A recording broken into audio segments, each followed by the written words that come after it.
I guess life just moves on and change is inevitable. Hey Prep, so I want to talk about change today. You'll see some pictures of my dog before he had his haircut.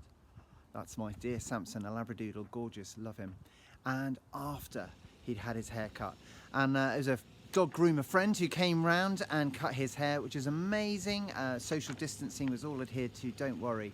But it was great to see him have a nice, cool haircut, ready for hopefully warmer months ahead. Okay, one change, my dog's look changed, but also my idea of like what's good idea about dog cutting changed, because I never used to think anyone should ever cut, like pay for a dog haircut. That seems like a crazy idea, but that changed. Love it now. One of the great things about change is, for example, over the next few months, you might learn to ride a bike. Some of you may know how to ride a bike very well, but a few months ago you might not have known. And so change is kind of a great thing because it enables us to learn and grow. It's not all bad.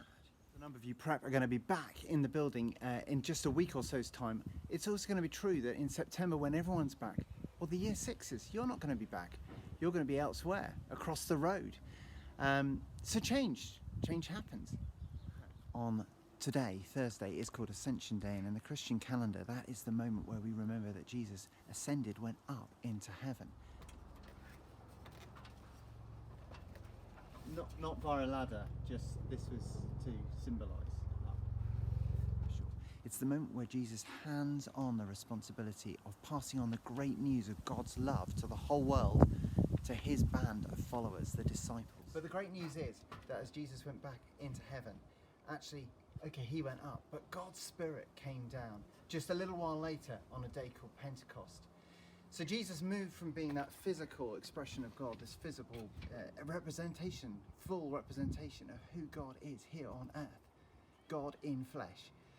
And when he went back, he released God the Spirit to be amongst us all, amongst all creation, so that while once we had Jesus, God in human form, we now have God's Spirit residing in each of us, here with us, permanently reminding us that God is with us all the time. And that is a massive change. And it resulted in a change in the disciples. They went from people who were full of fear to people full of joy. And rejecting any fear, they just told the world this story of hope that God has come. It's an amazing reminder that yes, things change, and it might have been terribly scary for the disciples to lose their best mate, Jesus, to go back into heaven. But actually, it was a change that was needed to release God's Spirit here on earth.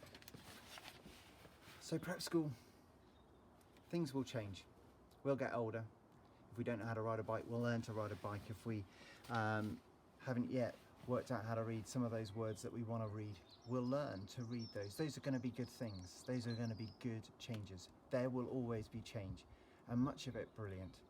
And at a time when some changes feel a little bit harder, my prayer is that you will know God, who is love and who doesn't change. God who holds you and loves you.